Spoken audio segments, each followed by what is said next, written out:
ब्रह्मा का पिता है, कौन विष्णु की मां, शंकर का दादा कौन है, हमको दे बता। ये जानने के लिए कृपया सुनिए।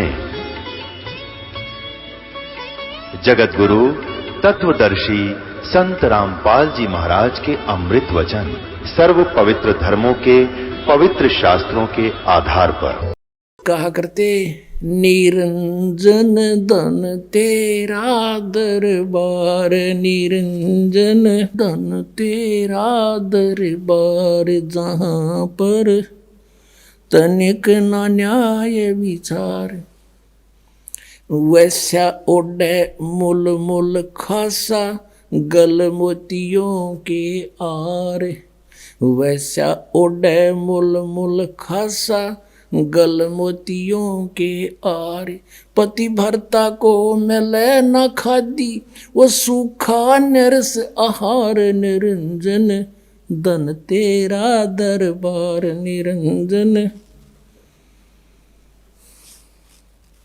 जहां पर तनिक न न्याय विचार, पाखंडी की पूजा जग में संत को कहें लबाड़े, पाखंडी की पूजा जग में संत को कहें लबाड़े, अज्ञानी को परम विवेकी, ज्ञानी को मूढ़ गंवार, निरंजन धन तेरा दरबार, जहां पर तनिक न न्याय विचार।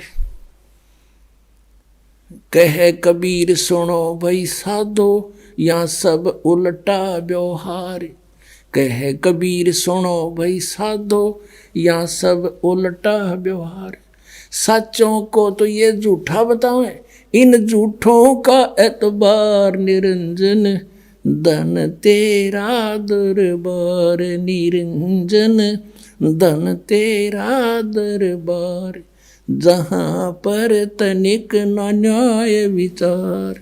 कहे कबीर सुनो भाई साधो, यहाँ सब उल्टा व्यवहार, सच्चों को तो ये झूठा बतावें, इन झूठों का एतबार, निरंजन धन तेरा दरबार।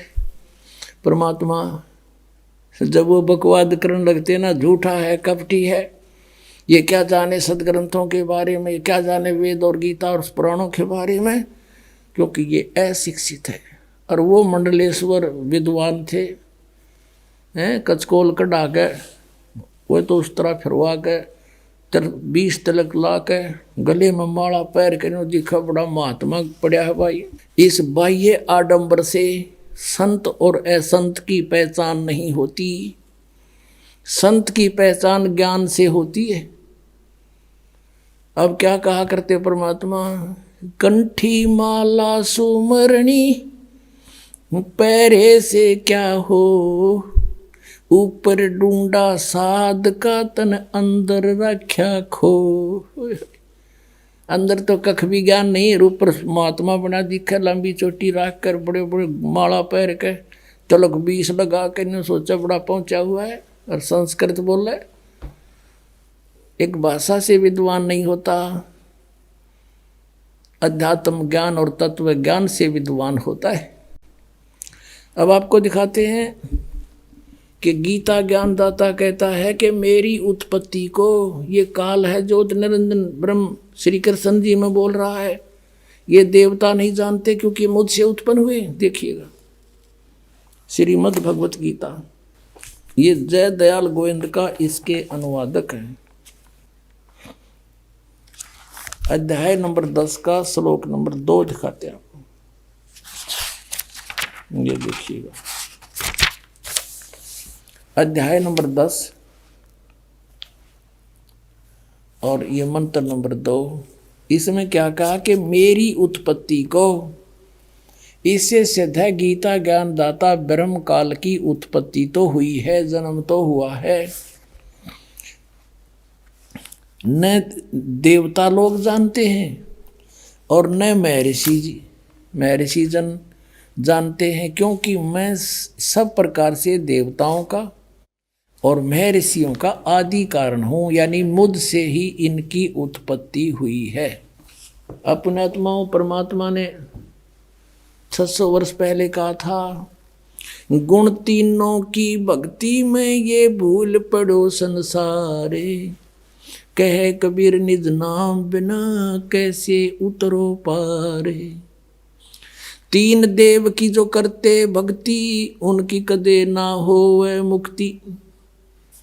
उस समय तो परमात्मा का इतना जबरदस्त विरोध करवा दिया था इन अज्ञानियों ने कि मारो मारो, यो ब्रह्मा विष्णु महेश को पूजा के योग नहीं बता रहा है। अपने आत्माओं, आज हमारे सदग्रंथ वही गवाही दे रहे हैं। पवित्र श्रीमद् भगवद गीता अध्याय नंबर 7 के श्लोक 12 से लेकर 15 में, 20 से लेकर 23 में, इन श्लोकों में कति कंसेप्ट क्लियर हो रहा है। आपको दिखाते हैं। आपको सबसे पहले तो ये कंसेप्ट क्लियर करते हैं कि तीन गुण क्या है। पुणात्माओं, ये अमर कथा है। ये तो हमने कदे सपने में भी सुनने ना मिला, वो जो दाता दया ना करते युग हमारे पास आन देता ही समृत ज्ञान को। ने जय गणेश देवा, माता थारी पार्वती, पिता माँ देवा, ये रटवाएं जानते हमारे पे। और किता इधर उधर को तीर्थ व्रता पर घुमाते रहते, जबकि श्रीमद् भगवद गीता में कितना तीर्थ जान का प्रावधान नहीं है। तो हम शास्त्र भी गीता का मनमान आचरण करते हैं तो हमें हानि होगी। गीता जी अध्याय नंबर 16 के श्लोक नंबर 23 में स्पष्ट किया है। तो पहले हम करते हैं कि तीनों गुण क्या है। ये देखिएगा, मार्कंडेय पुराण, ये मार्कंडेय पुराण और गीता प्रेस गोरखपुर से प्रकाशित है। ये मार्कंडेय पुराण, ये कहाँ से छपी है ये देखिएगा। प्रकाशक एवं मुद्रक हैं गीता प्रेस गोरखपुर, गोविंद भवन कार्यालय कोलकाता का संस्था। ये इनके फैक्स और फॉर्मूले। इसके 123 पृष्ठ पर हम आते हैं। ये देखिएगा 122 पृष्ठ पे मार्कंडेय, संक्षिप्त मार्कंडेय पुराण। और यहाँ है मार्कंडेय जी बोले मुने, ये मार्कंडेय जी का प्रकरण चल रहा है, ये समझ लो। अब हम 123 पृष्ठ पे के सामने आ जाते हैं, घनी दूर नहीं जाते, यहाँ आ जाओ 123 पृष्ठ पे। इस तरह स्वयंभू परमात्मा की 3 अवस्थाएं होती हैं। रजगुण प्रधान ब्रह्मा, तमगुण प्रधान रुद्र, सतगुण प्रधान विश्वपालक विष्णु है। यही 3 देवता हैं और यही 3 गुण हैं। अब कोई काची बात नहीं रही, कति स्पष्ट हो गया कि रजगुण ब्रह्मा, सतगुण विष्णु, तमगुण शिव जी, यही 3 गुण कहलाते हैं और यही 3 देवता हैं। फिर भी हम और कंसेप्ट कति क्लियर कराएंगे। ये देखिएगा, ये है मुंबई से प्रकाशित एक देवी भागवत, यानी श्री देवी मद देवी भागवत देवी पुराण। वो गीता प्रेस गोरखपुर से प्रकाशित थी। ये खेमरा श्री कृष्ण दास प्रकाशन मुंबई से। अथ देवी भागवतम यानी शक्ति पुराण भाषा सभाष्टिकम सहमात्यम, खेमरा श्री कृष्ण दास प्रकाशन बम्बई 4। अब यहाँ हम इसके आते हैं तीसरे स्कंद में। ये है अथ श्रीमद देवी भागवते भाषा टीका युक्ते तृतीय स्कंद प्रारंभते। अब हम इसके 11 पृष्ठ पर आपको पढ़कर दिखाएंगे। और अध्याय नंबर 5 तृतीय स्कंद का 5वां अध्याय। और यहाँ देखिएगा 8वां श्लोक है। भगवान शंकर कह रहे हैं अपनी माता दुर्गा को, हे माता, यदि हमारे ऊपर सदा आप दया युक्त हो तो हमको तमोगुण में किस प्रकार प्रदान किया है? ब्रह्मा रजोगुण और हरि सतगुण, यानी विष्णु को सतगुण युक्त किए हैं। किस लिए किए हैं, युक्त क्यों किए हैं? फिर देखो, अब ये तो हमने हिंदी पढ़ा, अब संस्कृत देखो। यदि दया धर्मना न सदा अंबिके, यदि दया धर्मना, यदि आप हमारे ऊपर सदा दयालु हो, अंबिके सदा अंबिके कथम अहम विहित है। शंकर जी कहते हैं क्यों मैं बना दिया, कैसे, किस लिए? तमोगुण है। और कमल जय, कमल से उत्पन्न होने वाले ब्रह्मा जी को रजो गुण संभव, और सुविता किमो सतो गुण हरि, और विष्णु जी को सतो गुण क्यों बना दिया? इति सिद्धम, कि रजगुण ब्रह्मा है, सतगुण विष्णु, तमगुण शिव जी। अपने आत्मा परमात्मा ने एक अमृतवाणी कही थी, गुण तीनों की भक्ति में ये भूल पड़ो संसारे, कह कबीर निज नाम बिना ये कैसे उतरे पारे। तीन देव की जो करते भक्ति, उनकी कदे ना होए मुक्ति। इस बात का झगड़ा रहा करता मालिक साची कहा करते, हमारे वो झूठे गुरु भगवान का विरोध किया करते और कराया करते, जिसका खामियाना आज तक हम भोगते रहे। हमारे पूर्वज भूत बढ़ गए। गीता जी में 9वें अध्याय के 25वें श्लोक में कहा, जो भूत पूजेंगे वो भूत बनेंगे। भूत पूजा कौन सी? श्राद्ध निकालना, 13वीं करना, वर्षोद्धि करना, 6माही करना, फिर वहाँ गंगा में गति करवा के आना, पिंड भरवाना, ये सारी भूत पूजाएं थी। और हम इनको बड़े चाव से करते थे कि ना करेंगे तुम्हारे पिताजी के लिए, बताओ हमने करया क्या? पिताजी को नाम दिवा दो, बेड़ा पार, जरूरत नहीं कुछ भी करने की, पार हो जाएंगे सारे के सारे। अब देखो श्रीमद् भगवत गीता, और इसके जय दयाल गोविंद का अनुवादक है। गीता प्रेस गोरखपुर से ये प्रकाशित है। अंडरस्टूड? ये आपके समक्ष 7वें अध्याय को पढ़ेंगे। इस 7वें अध्याय में शुरू में ही इस काल भगवान ने कति साफ कह दिया। 7वां अध्याय प्रारंभ, हे प्रथम मंत्र में कहा है कि हे पार्थ, अनन्य प्रेम से मुझ में आसक्त चित्त तथा अनन्य भाव से मेरे प्राण होकर योग में लगा हुआ, भक्ति में लगा हुआ, जिस प्रकार से संपूर्ण विभूति बल युक्त, यानी समग्र पूर्ण रूप से इसका अर्थ है सबके आत्म रूप मुझको संशय रहित जानेगा, उसको सुने। कि ईब मैं ऐसा ज्ञान बताऊंगा जो तू मुझे अच्छी तरह समझ जाए मैं कौन हूं। और फिर दूसरे मंत्र में कहा है 7वें अध्याय के दूसरे श्लोक में कि मैं तेरे लिए इस विज्ञान सहित तत्व ज्ञान को, इस ज्ञान को पूर्णतः कहूँगा, और जिसको जानकर संसार में फिर कुछ भी जानने योग्य शेष नहीं रह जाता। कमाल कर दिया कति। अब देखो, अब हम इसी के 12वें श्लोक से शुरू करेंगे, 7वें अध्याय के 12वें श्लोक से। अब यहाँ से यहाँ कहता है, ये गीता ज्ञानदाता और भी जो सतगुण से उत्पन्न होने वाले भाव हैं, सतगुण से सतीथि, रजगुण से उत्पत्ति, तमोगुण से सहार, तो सतगुण से होने वाले भाव हैं, और जो रजोगुण तथा तमोगुण से होने वाले भाव हैं, उन सब को तो मुझसे ही होने वाले हैं ऐसा जान, परंतु वास्तव में उनमें ये मैं और वे मुझ में नहीं है।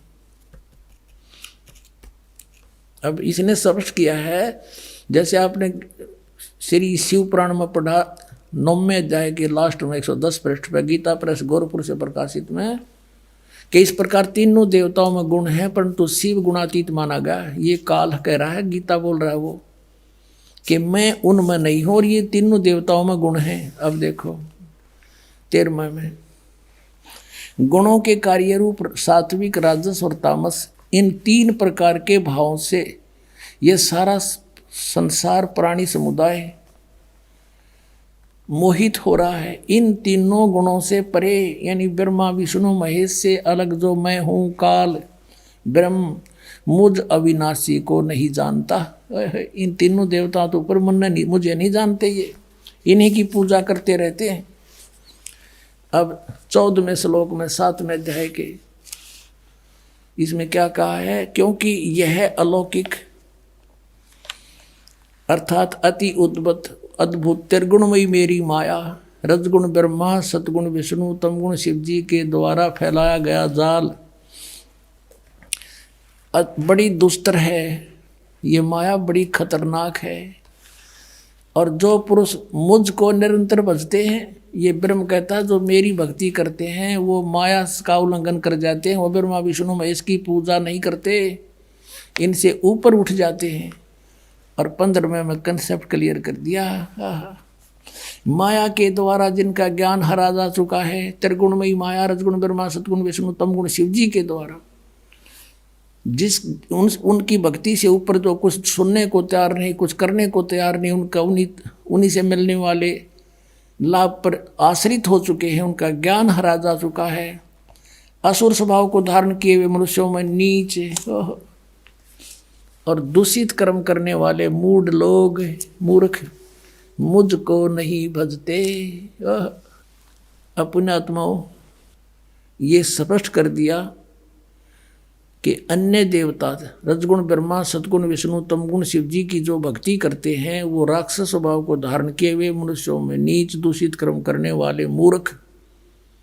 गीता ज्ञानदाता कहता है वो मेरी भक्ति भी ना करते, इन्हीं तक सीमित है। और देखो आगे इसमें 16 से लेकर 19 तक फिर इसने अपने विषय में बताया कि मेरी भक्ति 4 प्रकार के करते हैं। फिर 20 से फिर शुरू करता है इन्हीं देवताओं के बारे में। देखिएगा, ये वही गीता प्रेस गोरखपुर से प्रकाशित है, 7वां अध्याय। अब हमने 15 तक पढ़ लिए, अब 20 में आ गया।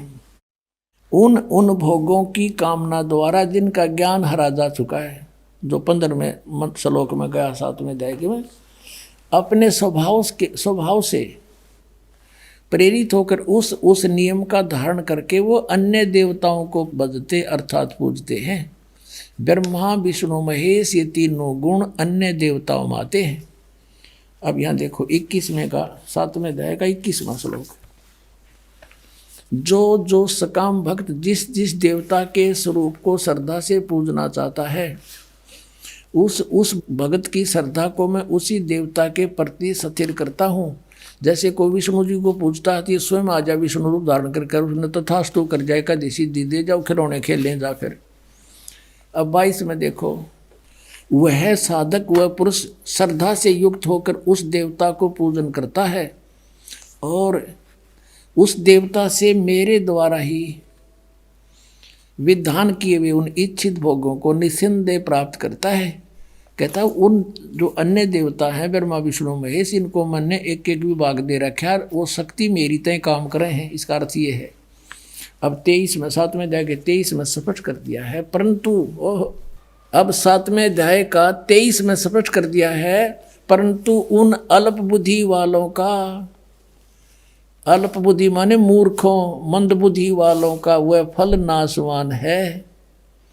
देवताओं को पूजने वाले देवताओं को प्राप्त होते हैं, और मेरे भगत मुझको ही प्राप्त होते हैं। इन्होंने ये डंगा डाल दिया, चाहे जैसे ही भजे, चाहे कोई बात हुई। गीता जी कहता है कि एक मेरा तो एक वो मंत्र, उसके अतिरिक्त कुछ भी, नथिंग एल्स। ये इन्होंने आ पढ़ा दिया, चाहे जैसे भी भजे, हरे राम हरे कृष्ण करें। इनका उद्देश्य ये है यहाँ डंगा डाण का। मेरे भक्त मुझको ही प्राप्त होते हैं, इतना सा बात है। अपने आत्मा रजगुण ब्रह्मा, सतगुण विष्णु, तमगुण शिव जी, ये अन्य देवताओं में आते हैं और शास्त्र विधि को त्याग कर जो मनमाना आचरण करते हैं उनको कोई लाभ नहीं होता। 16वें अध्याय के 23वें श्लोक में कहा है।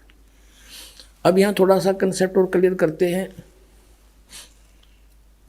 अब जैसे 16वें अध्याय के 23वें श्लोक में ये कहा कि शास्त्र विधि को त्याग कर जो मनमाना आचरण करते हैं उनको कुछ भी लाभ नहीं होता, ना उनकी गति हो, ना उनको कोई सुख हो, और ना उनकी कोई सिद्धि प्राप्त हो। यूजलेस। फिर क्या फायदा उस भक्ति का। और देखिएगा इन तीनों देवताओं की भक्ति भी शास्त्र विधि त्याग का मनमाना आचरण है। ये देखिएगा, यही गीता प्रेस गोरखपुर से प्रकाशित है। 16वें अध्याय का 23वां श्लोक दिखाते हैं। ये 16वां अध्याय और इसका 23वां श्लोक यहाँ पर है। जो शास्त्र विधि को त्याग कर अपनी इच्छा से मनमाना आचरण करते हैं वह न सिद्धि को प्राप्त होता है, न परम गति को, और न सुख को ही। यूजलेस। अब यहाँ 24वें श्लोक में 16वें अध्याय में कहा है, इससे तेरे लिए कर्तव्य और अकर्तव्य की व्यवस्था में शास्त्र ही प्रमाण है। यानी जो सदग्रंथों में विधि लिखी वही करना, और किसी की दंत कथा से हरे राम कृष्ण कृष्ण राधे राधे ये नहीं करना। ऐसा जानकर शास्त्र विधि से नियत कर्म करने योग्य हैं। और यानी शास्त्र के अंदर जो वर्णन है वही करना। अब देखो अब पुण्यात्माओं 17वें अध्याय में अर्जुन ने पूछा कि ये भगवान जो शास्त्र विधि त्याग का जो मनमाना आचरण करते हैं वो कैसे स्वभाव के होते हैं, देखिएगा। अब शपथ 10 अध्याय, अब 16वें अध्याय के 23-24 अंतिम मंत्र हैं, उनमें बता के शास्त्र विधि त्याग का मनमाना जो आचरण करते हैं उनको कुछ भी लाभ नहीं हो। तो अर्जुन ने पूछा, क्योंकि अर्जुन उसको कृष्ण मान रहा है, श्री कृष्ण में बोल रहा था वो ब्रह्म, हे कृष्ण, जो मनुष्य शास्त्र विधि को त्याग करे और श्रद्धा से युक्त देव आदि का पूजन करते हैं। अब जो के जो शास्त्रीय विधि त्याग कभी कुछ जिसकी जो पूजा करते हैं उनकी स्थिति कौन सी है, सात्विक है अथवा राजसी या तामसी। अब यहाँ उत्तर देता है गीता ज्ञानदाता दूसरे श्लोक में 17वें अध्याय के में, मनुष्यों की वह शास्त्रीय संस्कारों से रहित केवल स्वभाव से उत्पन्न श्रद्धा, शास्त्रों से हटकर मनमानी जो श्रद्धा है वह सात्विक, राजसी और तामसी, ये 3 प्रकार की होती है। उसको मुझसे सुन। अब ये दास आपको इसमें तो आपका समझ में आवा नहीं, क्योंकि ये तो पढ़ते हैं आपने 5500 वर्ष हो गए, ये समझ में आओ तो फिर बात तय की थी। अब दास बताओगा इसमें क्या क्या है कि शास्त्र विधि त्याग का मनमाना आचरण तो कंडम बता दिया, यूजलेस। फिर भी पूछा कि वो करे हैं, वो होश है किसी स्वभाव के जो देवताओं की पूजा करते हैं ना, शास्त्र विधि त्याग कर डोहे तो वो डरे हैं, लेकिन वो अच्छी आत्मा होती है जो देवताओं तक सीमित है और बकवाद नहीं करते। वो अन्य देवताओं की पूजा करते हैं, कोई विष्णु की, कोई शिव की, हैं, इनकी ब्रह्मगते करते नहीं, या कोई और देवी देवी की, जैसे कोई तो कांगड़ा वाले की तो फलाने वाली की, कहते ही है तो यूजलेस, पर इनका स्वभाव है अच्छी आत्मा तो देवताओं की पूजा करते हैं। और जो दूसरे हैं वो जंतर मंत्र करने वाले, ये भूत प्रेत की दाढ़े ढूढ़े लानी है, ये तामसी वृत्ति के लोग होते हैं। ये बकवादी भैरव भूत ने पूजे हैं, दारू पीऊँ और मांस खाऊँ को वो भैरव बोलूँ हूँ, जो बोतल चढ़ा दो, पीऊँ बोतल खाओ, मांस निकम्मे और बर्बाद करें। कहने का भाव ये है कि हैं तो ये शास्त्र विधि त्याग का मनमाना आचरण यूजलेस, पर इनका स्वभाव अलग अलग होता है, क्योंकि इनको ज्ञान नहीं होता, तत्वदर्शी संत नहीं मिलता, तब तक ये रास्ता बदल नहीं सकते। फिर बताया कि जो देवताओं की पूजा करते हैं शास्त्र विधि त्याग के, है तो यूजलेस, लेकिन वो सात्विक व्यक्ति के होते, अच्छी आत्मा होती है। और जब उनको जो है ज्ञान हो जाएगा तब वो अपना रास्ता चेंज कर सकते हैं, और जो तामसी व्यक्ति के हैं वो नहीं जल्दी से समझते। अब यहाँ गीता जी अध्याय नंबर 7 के श्लोक नंबर 12 से 15 में क्या कहा है, तीनों गुणों के पुजारी, अन्य देवता में आते तीनों गुण, रजगुण ब्रह्मा, सतगुण विष्णु, तम गुण शिव जी। राक्षस स्वभाव को धारण किए मनुष्यों में नीच दूषित कर्म करने वाले गीता ज्ञानदाता कहता मुझे भी ना बजते ये। और फिर कहता मेरी भक्ति 4 प्रकार के करते हैं, आरथ, अर्थार्थी, जिज्ञासु और ज्ञानी। परमेश्वर कबीर जी ने कहा था, गुण तीनों की भक्ति में ये भूल पड़ो संसारे, कहे कबीर निज नाम बिना कैसे उतरो पार। निज नाम ये सतनाम है 2 अक्षर का, और सार नाम वो अलग है, आदि नाम जिसे कहते हैं। 3 देव की जो करते भक्ति उनकी कदे ना हो मुक्ति। और वही हमारी गीता जी कह रही है कि शास्त्र विधि को त्याग कर जो मनमाना आचरण करते हैं यूजलेस, ना उनकी परम गति हो, ना उनको सिद्धि प्राप्ति हो, ना कोई सुख हो, फिर किस लिए डलेड हो रहे हो। अब इनको राक्षस स्वभाव को धारण किया हुआ मनुष्यों में नीच कैसे कहा, मूर्खे।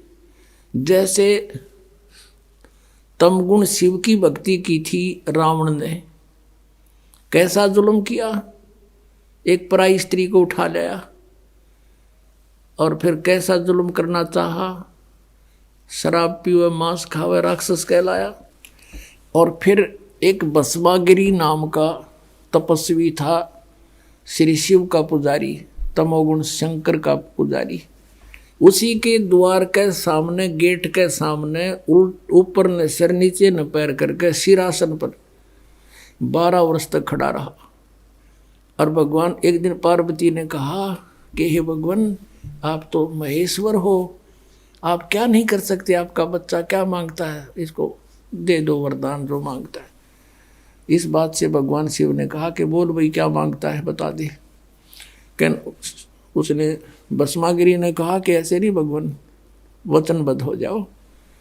भगवान शिव ने सोचा कि मांगेगा, एक सिद्धि मांग लेगा, दे दूंगा।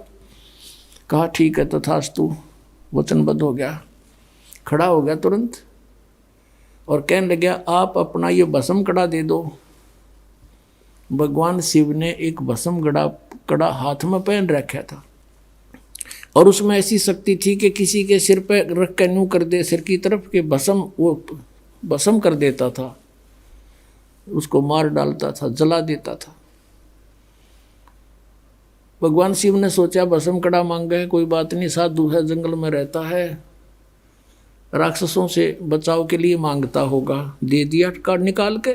और ज्यों ही उसके हाथ में वो कड़ा आया, वो तमोगुण पुजारी उसी समय आंख बदल गया और कहने लगा शिव जी होले होशियार, अब यह तेरी साथ से तुझे मारूंगा, पार्वती को पत्नी बनाऊंगा मैं, इसी उद्देश्य से ये भक्ति कर रहा था तेरी। देखो हम शिव जी ने अंतर्यामी कहा करते, अजरो अमर अविनाशी कहा करते थे और इस डर से भगवान शिव भाग लिए। आगे आगे भगवान, पाछे पाछे पुजारी जा खखाट उठा। यदि ये अविनाशी होते तो हमारी बुद्धि वहां भी काम नहीं करी कदे भाई, कि भगवान बाजे क्यों? तो ये कह दिया करते हमने मूर्ख प्राण खाते, तो लीला करे थे, यह टट्टू लीला थी, सांस चढ़ रहे।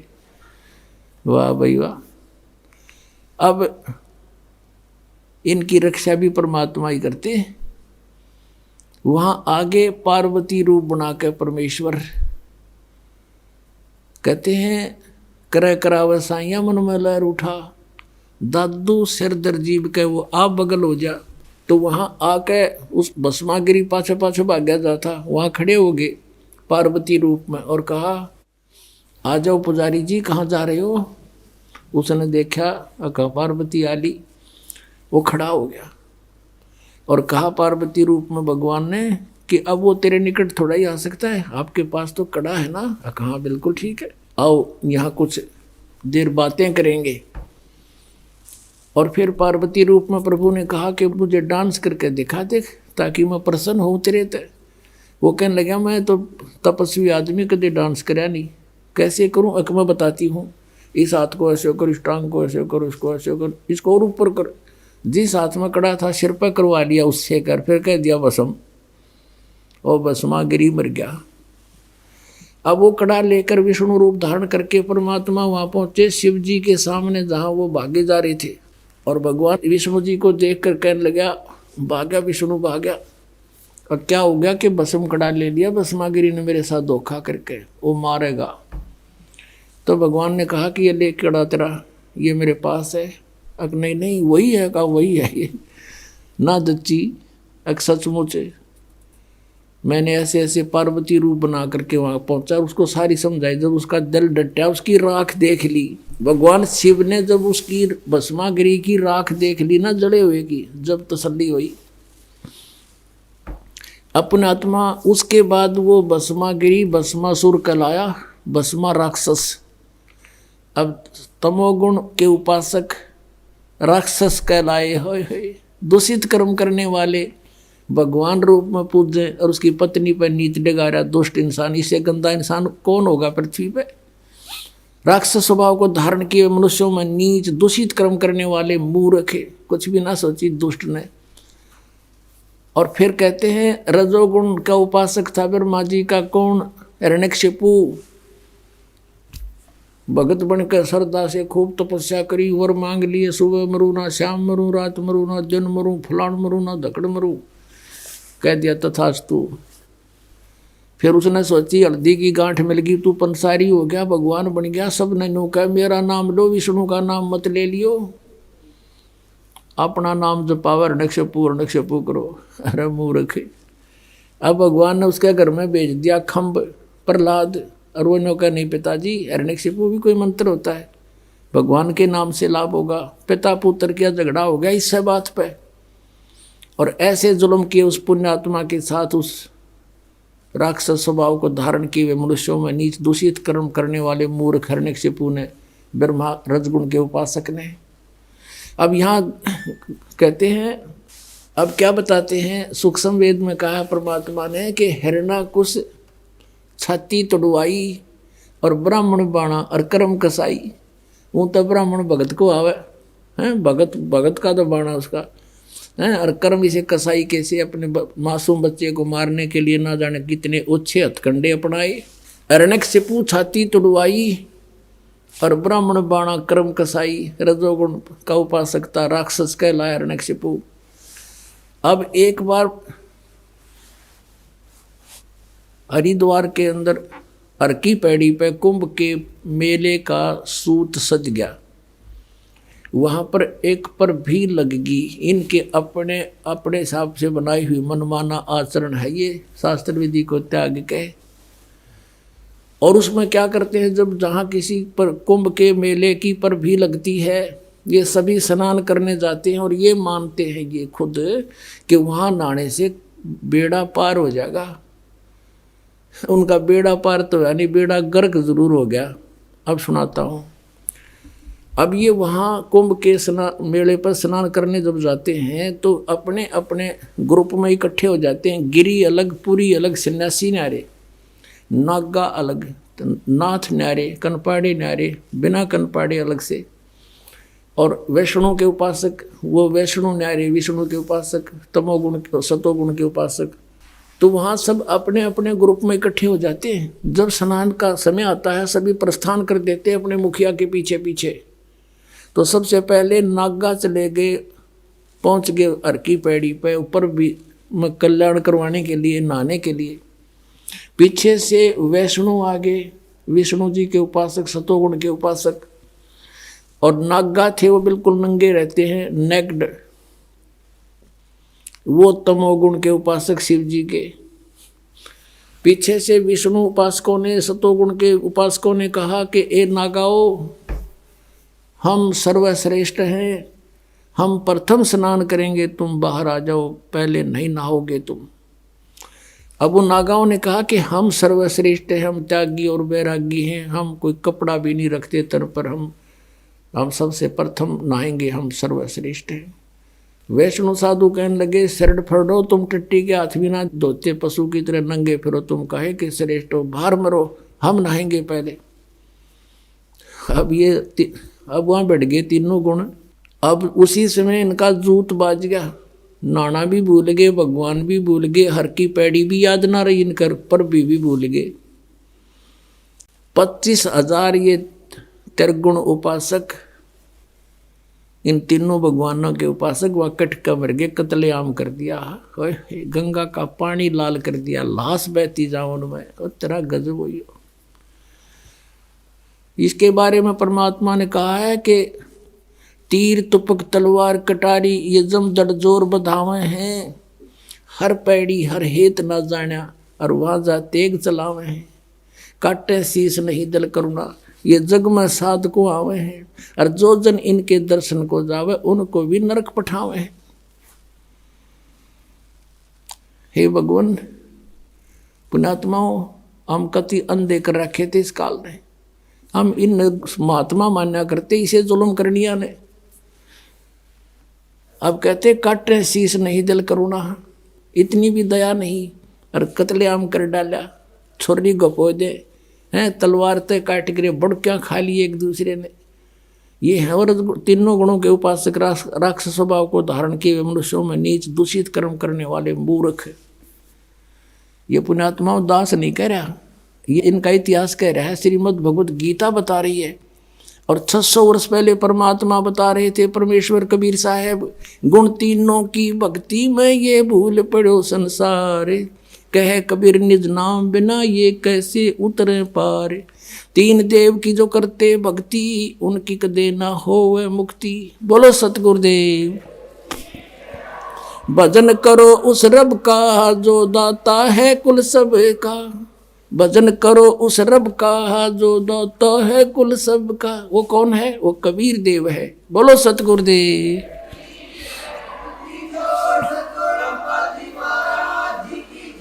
सत साहिब।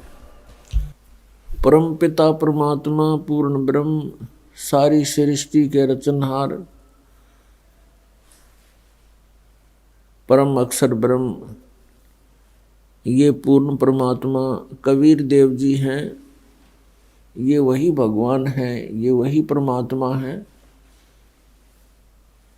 जो बनारस में दानक के रूप में, काशी में जुलाहे के रूप में एक भूमिका करके सह शरीर आए थे और सह शरीर चले गए थे। ये हम सभी आत्माओं के पिता हैं, ये हमारे जनक हैं, ये हमारे हमदर्द हैं। पुण्यात्माओं, आप बहुत गलत जगह रह रहे हो। बहुत भयंकर स्थान है ये उस सतलोक को देखते हुए ऐसा है जैसे काला पानी होया करे, क्योंकि आप जी को उस सतलोक देखा नहीं है, आप जी को उसका ज्ञान नहीं है, इसलिए हम इसी नरक को सुख मान रहे हैं। 21 ब्रह्मांड ये घोर नरक है। विषय वासनाओं में जीव दिन रात बेचैन रहता है। यहाँ से अब छूटने का सु अवसर, गोल्डन चांस आ गया। अब इसका लाभ उठाओ। ये समय बार बार नहीं मिलता। असंख्य युगों के बाद, असंख्य जन्मों के बाद आप जी को ये सु अवसर प्राप्त हुआ है कि इस समय मनुष्य जन्म और ये भक्ति का, ये मोक्ष का युग आ गया, मोक्ष काल आ गया। अब इसमें जो भी मर्यादा में रहता हुआ सत भक्ति ये करता रहेगा आजीवन, उस प्राणी के मोक्ष को कोई संदेह नहीं है। ये सत्कर मान लेना। हमें भक्ति के मार्ग का ज्ञान नहीं था, जिस कारण से ये साधक मनमाना आचरण करते रहे। कोई खड़ा होकर तपस्या करता था, कोई धोने लगा करके चारों तरफ अग्नि जला करके ऐसे तपस्याएं करते थे। पैर सूज जाते थे, खड़े खड़े सोजिश आ जाती थी, जख्म हो जाते थे। या कोई हठ योग किया करता था, घर त्याग कर चला जाता था। तो आम व्यक्ति ये सोचा करता भी भक्ति ऐसे होती है और हमारे बस से बाहर है, हम नहीं कर सकते। फिर भी हम, क्योंकि आत्मा को मालूम है, कुछ आभास है इसको कि परमात्मा की भक्ति बिना जीव सुखी हो नहीं सकता, तो हमें फिर जो ज्ञान सोचा हम भी भक्ति कुछ तो करें, तो हमारे को ये नालायक संत मिल गए, गुरु मिल गए, अज्ञानी, जिन्होंने हमें ये पत्थर पानी पूजन पर लगा दिया। तो पुण्यात्माओं, अब वो समय आ गया। परमात्मा पाने के लिए मनुष्य शरीर हो, इसमें कोई जाति और मजहब का कोई रोल नहीं है। यहाँ ऊंच नीच नहीं भगवान के दरबार में। परमात्मा के लिए आत्मा का सौदा करना है भगवान ने।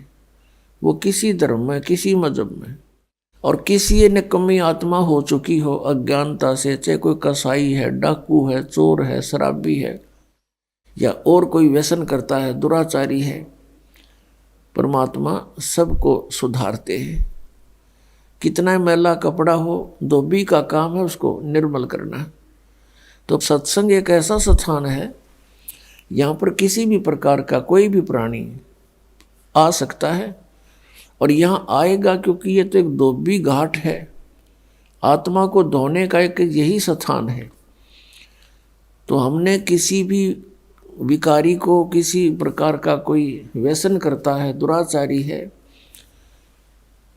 या कोई चोर डाकू ठग है, उसके प्रति हमने हेट नहीं करनी। वो ये नहीं सोचना कि यहाँ ऐसा व्यक्ति क्यों आ रहा है, यहाँ नहीं आवेगा तो वो सुधरेगा कैसे, उसको अपने कर्मों का पता कैसे चलेगा कि तू ऐसे जुल्म कर रहा है, इसका क्या फल होगा। तो पुण्यात्माओं, परमात्मा के पाने के लिए मनुष्य शरीर हो और चाहे किसी प्रकार का भी है, चाहे अष्टावक्र जैसा शरीर है, 8 जगह से उसमें मोड़ आगे हो, बांगा, टेढ़ा, काना, अंधा, तो वो सभी परमात्मा पा सकते हैं, क्योंकि वो अंग भंग जितने हुए हैं वो उसके पिछले पूर्व जन्म के पापों से। चाहे कोढ़ी, रोगी, किसी प्रकार का उसको दुख है, परमात्मा की भक्ति कर सकता है और परमात्मा पा सकता है। और धीरे धीरे उसके जो कष्ट है, रोग है, कोढ़ है, किसी प्रकार का भी कोई और आपत्ति है, इस भगवान की भक्ति से वो भी ठीक हो जाते हैं।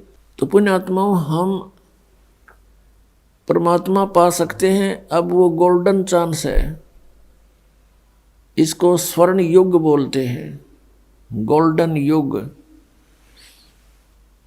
और वो आपको मिल गया। धन है आपकी किस्मत, धन्य है आपके माता पिता जिनसे आपका जन्म हुआ। पुण्यात्माओं, ये कोई बालकों का बनाया हुआ विधान नहीं, कोई बच्चों का बताया हुआ ज्ञान नहीं, ये कोई डूम बाट के गीत नहीं, ये स्वयं परमेश्वर के द्वारा दिया हुआ ज्ञान जो दास आपको सुनाता है। और ये 100% सत्य है। हम बालक हैं, हम कब इसको सत्य मानेंगे, हमारी बुद्धि कब इसने ग्रहण करेगी, वो समय आने पर होगा। एक छोटा सा बच्चा होता है और वो उठाकर किसी वस्तु को और ये पूछता है, पिताजी ये क्या है। एक पेन उठा लेता है, वो पूछता है क्या है, किसी से भी बड़े भाई से, पिता से, माता से, वो कहता है बेटा पेन है। वो कहता है पेन है, पेन है। तो वो ये उसकी बुद्धि अभी ये स्वीकार करने योग्य नहीं है कि ये क्या चीज है, और उसमें उसको अविश्वास भी नहीं है कि मेरा पिता या भाई बहन ये जो बोल रहा है वो गलत होगा। तो उसको करता करता वहीं रखकर और खेल में लग जाता है। तो ये ऐसा ज्ञान है कि 1-2 वर्ष में तक आपकी मिटेगी। ये दास बतावेगा और आप सुनोगे, क्योंकि आप शिष्य होगे, हमारे बच्चे होगे, और बच्चे अपने माता पिता के वचनों पर अविश्वास नहीं करता, लेकिन वो बुद्धि उसकी ग्रहण नहीं कर रही अभी वो है कि। और जब वो बच्चा बुद्धिमान हो जाता है, बड़ा हो जाता है, उसका माइंड सब ज्ञान ग्रहण करने योग्य हो जाता है, फिर वो अपने आप समझ जाता है। उसको कहते हैं बेटा पेन लाना, बेटी पेन लाना, दौड़ा जाता है, पेन ले आता है वो उठा के। तो ऐसे ही कुछ समय में आपकी या मिटेगी, क्योंकि आप जी ने वो अज्ञान सुन रखा है जो शास्त्र विरुद्ध था। अब ये शास्त्र अनुकूल ज्ञान प्रारंभ हुआ है। तो पुण्यात्माओं, इसका लाभ उठाओ, और आपका परम कर्तव्य बनता है आपके संपर्क में कोई भाई है, बहन है, कोई रिलेटिव है, आपका मित्र है, सखी सहेली है, उन सब से कोशिश करो इस ज्ञान को समझाने की। और किसी के साथ जोर जबरदस्ती नहीं करनी चाहिए। प्यार से 1 बार, 2 बार, 3 बार, जब वो उखड़दाहा दिखे जब चुप हो जा, चंग्रता दिखे जब चुप हो जा, फिर किसी दिन जाकर धीरे धीरे प्यार से समझाओ। क्योंकि आप ये समझना कि हम भी इसी स्थिति में थे। इस ज्ञान को प्रथम बार जब सुनते हैं एकदम हमें उलट पुलट सा लगता है और कति स्वीकार करने जी नहीं करता। एक भक्त ने जब ये प्रथम बार ज्ञान सुना, किसी भगत के यहाँ हम सत्संग कर रहे थे, गांव गांव में, नगर नगर में जाते थे, तो वो उसका मित्र आया हुआ था, सह परिवार। वो बाद में हम बैठ के थोड़ी सी संगत होती है, तो वो कहने लगा महाराज आपकी बात है, मुझे कतई विश्वास है और मेरा उल्टी पड़न होगी जब आपने न्यू कहा ब्रह्मा विष्णु महेश नासवान है। और फिर वही भगत है अब औरों को बताता फिरता है कि वे सचमुच अज्ञान अंधेरे में भटक रहे थे। कहते हैं आत्म प्राण उद्धार ही ऐसा धर्म नहीं और इससे बड़ा कोई पुण्य नहीं कि आत्मा का उद्धार करवा दे। एक मंत्री है, मुख्यमंत्री है या कोई सेठ धनी व्यक्ति है, वो अपने मित्र को रिलेटिव को क्या दे सकता है? 10-20 हजार रुपये दे देगा, कोई एक नौकरी लगवा देगा या कोई ऐसा कोई कॉन्ट्रैक्ट दिवा देगा जिससे पेटे तक का काम होगा उसका, इस जन्म के एक रोजगार तक सीमित है। और इस मार्ग से अब इस जीवन में तो उसने थोड़ा बहुत राहत मिल गई और मिले भी वह उसकी किस्मत पूर्व निर्धारित तो उसी से कारण वो किसी मंत्री से, मुख्यमंत्री से, धनी से संबंधित होगा, वैसे नहीं हो सकता। वो भी किसी समय इसी प्रक्रिया से बने हुए संस्कार हैं उसके। तो अगले जन्म में वो गधा बन गया, सूअर बन गया, बता कौन फैसिलिटी देगा उसने? तो ये जो मंत्र है, ये जो भक्ति विधि है, इससे उस प्राणी के आगे ये जन्म मृत्यु का रोग कटेगा। और यदि किसी कारण से पैर भी फिसल गया, ना पार हुआ, तो रोजी रोटी तो उसके आगे रखी पाएगी। तो इससे बड़ा जो उपकार कोई नहीं कि उसको इस नाम से जुड़वा दे, परमात्मा कबीर जी की शरण में उसको ले आवे। परमात्मा ने कहा कि 1 करोड़ गौओं को हत्थे में कटने से बचाने का जो पुण्य होता है, एक आत्मा को कबीर परमेश्वर की शरण में लाने से इतना पुण्य उस लाने वाले का कमीशन है। ये सोच ले, सत्कर मान लेना। क्योंकि ना जाने उस जीवात्मा के कितने ऐसे बूढ़े जन्म होने थे कि तो बकरा बनकर गला कट्टा हो, कि तो गऊ बनकर, कि तो भैंसा बनकर, मुर्गा बनकर, बकरा बनकर, और परेशानियां ना जाने कितनी होनी थी। तो इतना पुण्य है। और इसी कार्य को करने के लिए परमात्मा स्वयं सतलोक से चल कर आते हैं। और आज वही काम हम भी करेंगे तो भगवान कितना प्रसन्न होगा, हम सोच भी नहीं सकते हैं। क्योंकि ये लोक रहन का नहीं है, या तो हमारे साथ सारा काम बलपूर्वक कराया जा रहा है, हमें मजबूर करके विवश कर रखा है। ऐसा शरीर दे दिया, इसी शरीर में, इसी शरीर की रक्षा में और इसी के पालन पोषण में सारा जीवन जाता है।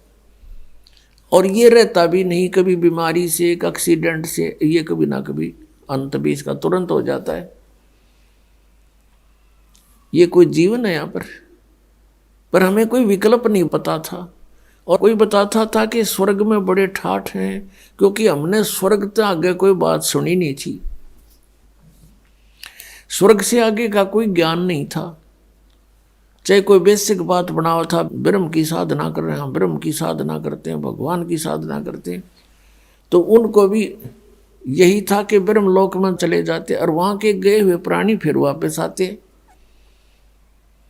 अब परमात्मा ने वो स्थान बता दिया जो हमारे सदग्रंथ भी प्रमाणित करते हैं। गीता जी अध्याय नंबर 4 के श्लोक नंबर 5 और 9 में, गीता अध्याय नंबर 2 के श्लोक 12 में, और गीता अध्याय नंबर 10 के श्लोक नंबर 2 में गीता ज्ञानदाता कहता है, अर्जुन तेरे और मेरे बहुत जन्म हो लिए, तू नहीं जानता, मैं जानता हूं। तो ये ब्रह्म है गीता बोलने वाला, श्री कृष्ण जी में बोल रहा है।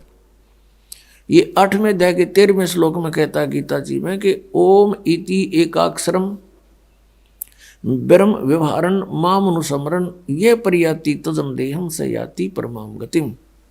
मुझ ब्रह्म का एक ओम मंत्र है, नथिंग एल्स। और इसका अंतिम श्वास तक जो उच्चारण करके सिमरण करता हुआ जाता है, वो परम गति को प्राप्त होता है। कौन सी परम गति? जो ओम के जाप से जो राहत मिलनी है, वो ब्रह्मलोक में लगा। 8वें अध्याय के 16वें श्लोक में लिखा कि ब्रह्मलोक पर्यंत भी ये सभी गए हुए प्राणी पुनरावर्ती में है, पुनरावर्ती या वहां गए हुए भी वापस आते हैं। श्रीमद् भगवद गीता अध्याय नंबर 15 के श्लोक नंबर 1 से 4 में कहा कि उल्टा लटका हुआ संसार रूपी वृक्ष है, ऊपर को जड़ नीचे को तीनों गुण रूपी शाखा है। ऊपर को जड़ उसने नहीं बताया कौन है, तीनों गुण लिख दिया। उसके लिए ऑप्शन छोड़ रखा है चौथे अध्याय के 34वें श्लोक में, कि चौथे अध्याय के 32वें श्लोक में कहा है कि सच्चिदानंद घन ब्रह्म के मुख से बहुत ही विस्तार के साथ एक तत्व ज्ञान कहा गया है। उसमें सभी धार्मिक अनुष्ठानों की जानकारी डिटेल के साथ कही गई है, वो तत्व ज्ञान है। चौथे अध्याय के 34वें श्लोक में कहा कि अर्जुन उस तत्व ज्ञान को तत्वदर्शी संत बताते हैं, उनसे सुन, उनको दंडवत प्रणाम कर प्यार से नम्रता से पूछो। अब 15वें अध्याय के प्रथम मंत्र में उसकी पहचान बताई है कि जो उल्टे लटके हुए संसार रूपी वृक्ष को सभी विभागों से सब छंद उसके अलग अलग बता देगा, उसके विभाग बता देगा। स वेदवित, वो तत्वदर्शी संत है, वह वेद के तात्पर्य को जानने वाला है।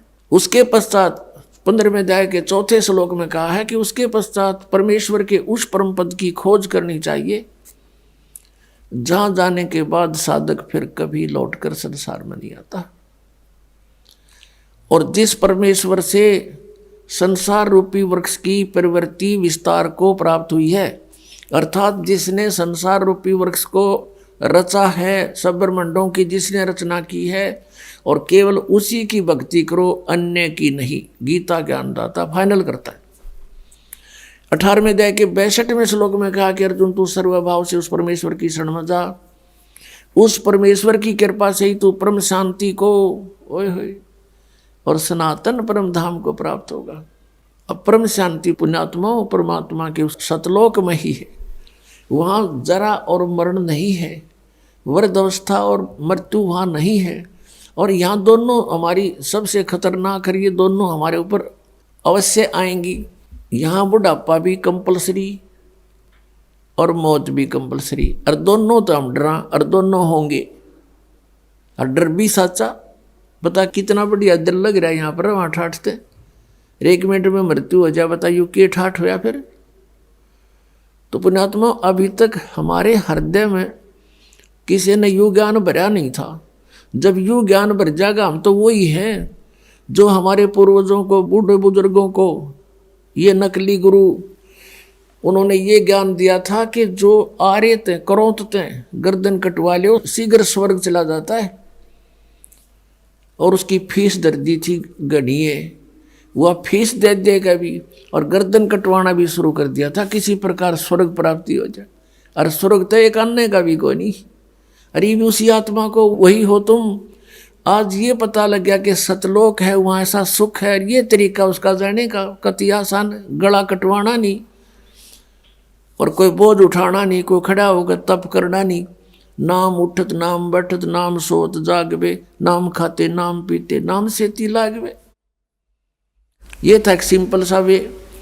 अरे नानाड़ियों ने इसको इतना कठिन करा दिया था, आम आदमी का भी रुचि ना बना किसी कठिन, ऐसे भगवान में लेता हमने जरूरत नहीं। खड़ा होकर ऊपर न पैर करके घर छोड़ कर चला जाना, किधर नंगा फिरना, घास फूस खा कर टाइम पास करना। तो अब आपको जब यूँ ज्ञान हो गया कि सतलोक में है, ये कोई किसी आम व्यक्ति का बताया ज्ञान नहीं, वेद बताते हैं कि वो परमात्मा ऊपर रहता है सतलोक में, उसके भी तीसरे पार्ट में, सबसे टॉप वाले में,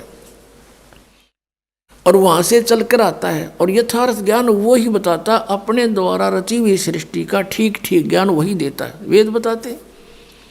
और वो परमात्मा है कौन? वो कबीर साहब हैं जो जुल्हा रूप में लीला कर रहे थे बनारस में। अब जो लीला परमात्मा ने प्रत्येक युग में की है, और पिछले युगों का हमने इतना ध्यान नहीं, अभी इस युग की, कलयुग की तो सारी उसके अभी तक यादगारें भी उपलब्ध हैं जहाँ परमात्मा ने लीला की है, और उनके इतिहास, उनकी जीवनी लीला हमारे पास है।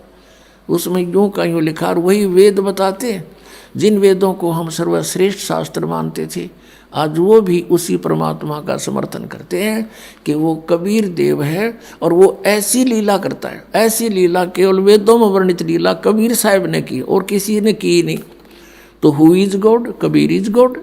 हमने सबसे पहले ये पहचान होनी चाहिए कि परमात्मा कौन है और उसके पाने का वे कौन सा है, तरीका कौन सा है, बस फाइनल। फिर बातें खत्म होगी, फिर तो मर्यादा में रहना है, बकवाद करनी नहीं। बकवाद भगवान को नहीं भाती। और अपनी भक्ति करें, प्यार से रहे सबके साथ, किसी द्वेष राग नहीं करें।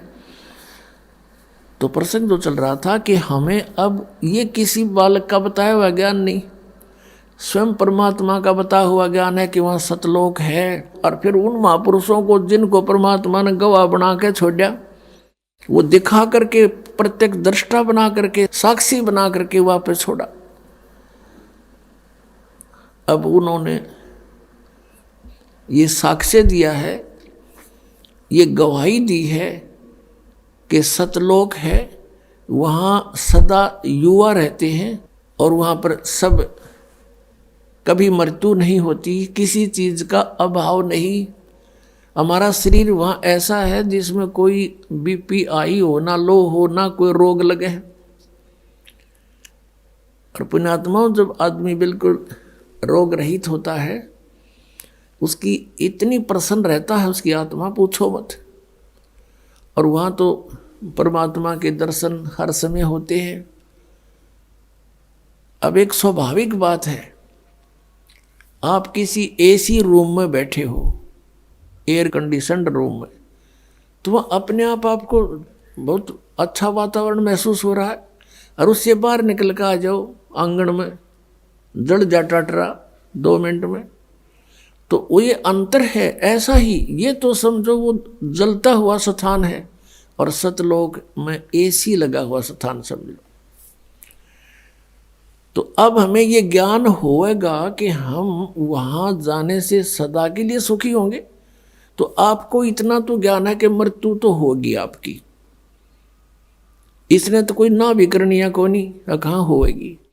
और फिर परमात्मा ने विधान बताया है कि जहां आशा तहां बासा हुई, लेकिन भक्ति अवश्य हो। केवल सुख की आस लगाए रहे, भक्ति बनी नहीं तो भी कोई उसका लाभ नहीं होगा। ये भक्ति करते रहो, ये मंत्र जाप करते रहो, कुछ भी नहीं घड़ी बात। एक माला प्रथम मंत्र की जी ला के कर ले, चाहे 4 बार में कर ले, इसमें स्पीड नहीं खींचे, प्यार ते करे। जैसे प्रथम मंत्र आपको दिया है, उसका जो भी अक्षर बोले नो ध्यान रहे मैं के बोलूँ हूँ, ये जाप होगा आपका। इसको सुरत और शब्द अभ्यास बोलते हैं। कहते हैं कि जो शब्द मैं बोल रहा हूँ उस पर सुरत लगे, नो पता हो मैं के मंत्र जाप कर रहा हूँ। चाहे एक बार में आपसे 10 मंत्र हो पहले वाले, तो 10 से करके बंद कर दो। ये मन न कह दे बकवाद कर ले तो घूम कित और सोच ले कितनी सोचेगा। जब ये फिर शर्मिंदा होगा इसने फिर ला ली। एक रूम स्पीड खींचोगे कि 108 से करने हैं, फटाफट फटाफट कर दे, ये कोई मंत्र नहीं होता। परमात्मा कहते माला तो कर में फिरे और जीव्या फिरे मुख माही, और मंत्र तेरा कहीं और घूम रहा, ये तो सुमन नहीं।